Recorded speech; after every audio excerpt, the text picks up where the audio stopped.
அல்லாஹ் அழகானவன், அழகை அல்லாஹ் விரும்பக்கூடியவன்.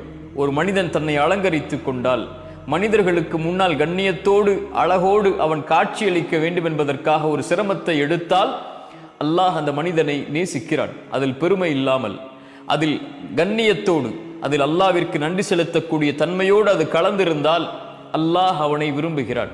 அல்லாஹுடைய தூதர் ஸல்லல்லாஹு அலைஹி வஸல்லமுடைய அழகை விவரிக்க முடியுமா? எப்போதும் தங்களை அழகிய முறையில் கண்ணியத்துடைய தோற்றத்தில் நறுமணத்தோடு அல்லாஹுடைய தூதர் தங்களை வைத்திருப்பார்கள்.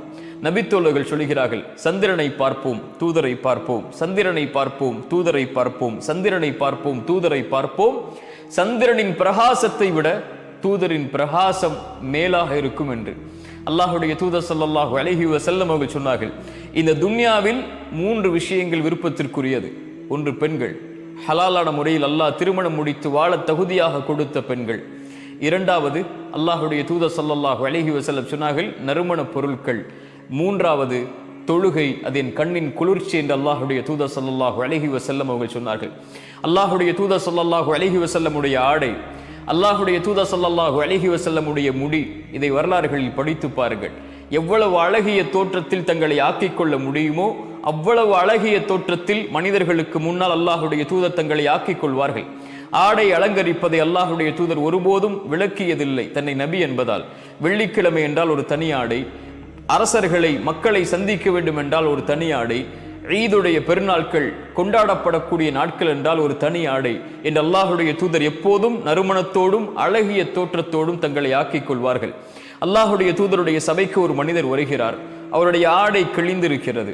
ரசூலுல்லாஹி ஸல்லல்லாஹு அலைஹி வஸல்லம் கேட்டார்கள், தோழரே, உனக்கு செல்வம் இல்லையா? அவர் சொன்னார், அல்லாஹுடைய தூதரே, அல்லாஹ் எனக்கு எல்லா செல்வங்களையும் கொடுத்திருக்கிறான். ஒட்டகத்தை கொடுத்திருக்கிறான், குதிரைகளை கொடுத்திருக்கிறான்.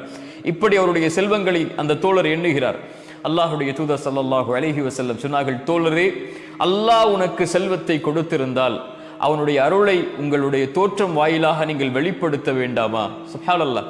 அல்லாஹ் உங்களுக்கு ஒரு அருள்கொடையை கொடுத்திருந்தால் செல்வத்தில், ஆடையில், அல்லாஹ் உங்களுக்கு இந்த உலக விஷயத்தில் பயன்படுத்தக்கூடிய விஷயங்களில் அதை வெளிப்படுத்துங்கள் கண்ணியத்தோடு தோழரே என்று அல்லாஹுடைய தூதர் ஸல்லல்லாஹு அலைஹி வஸல்லம் சொன்னார்கள்.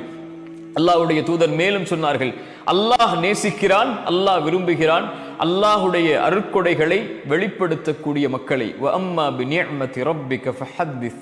குர்ஆன் சொல்லுகிறது, அல்லாஹுடைய அருட்கொடைகளை வெளிப்படுத்துங்கள், அல்லாஹுடைய அருட்கொடைகளை பேசுங்கள்.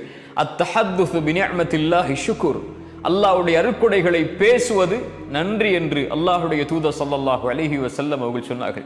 தங்களுடைய ஆடைகளை அலங்கரிப்பது ஹலால், அல்லாஹ் அனுமதித்த ஒன்று. அல்லாஹ் அனுமதித்த அலங்காரங்களை மனிதர்கள் மீது யாரால் தடை செய்ய முடியும்? ஒருவர் தன்னுடைய ஆடையை அலங்கரித்துக் கொள்வதோ, தன்னுடைய செருப்பை அலங்கரித்துக் கொள்வதோ, தன்னுடைய வாகனத்தை அலங்கரித்துக் கொள்வதோ, தன்னுடைய வீட்டை அலங்கரித்துக் கொள்வதோ இஸ்ராஃப் இல்லாமல், வீண் விரயம் இல்லாமல், கண்ணியமான முறையில் நன்றி செலுத்தக்கூடிய தன்மையில் செய்தால் அல்லாஹ் ரப்புல் ஆலமீன் அவரை நேசிக்கிறான். ஹுது ஸீனத்தக்கும் இன்த குல்லி மஸ்ஜித். குர்ஆன் சொல்லுகிறது, பள்ளிக்கு வரும்போது, அல்லாஹுடைய இல்லத்திற்கு வரும்போது உங்களை நீங்கள் தயார்படுத்திக் கொள்ளுங்கள். ஒரு அரசரை, ரப்பை சந்திக்க நீங்கள் செல்லுகிறீர்கள், நறுமணத்தோடு அழகிய ஆடைகளோடு சென்று கொள்ளுங்கள் என்று அல்லாஹ் ரப்புல் ஆலமீன் குர்ஆனிலே சொல்லுகிறான். உமர் இப்னு கத்தாப் ரலியல்லாஹு அன்ஹு அவர்கள் சொல்லுவார்கள், ஒரு வாலிபன் என்னை ஆச்சரியப்படுத்துகிறான். அவன் யார்? அவன் வணக்கசாலி, அல்லாஹ்வை வணங்குதலில் மேலானவன். ஆனால் வணங்குதலில் இருந்தாலும் தன் ஆடை அலங்கரித்துக் கொண்டு தன்னை நறுமணத்தில் ஆக்கிக் கொண்டு ஒரு வாலிபன் இருந்தால் அவன் எனக்கு விருப்பத்திற்குரியவன் என்று உமர் இப்னு கத்தாப் ரலியல்லாஹு அன்ஹு அவர்கள் சொன்னார்கள். ஏன்?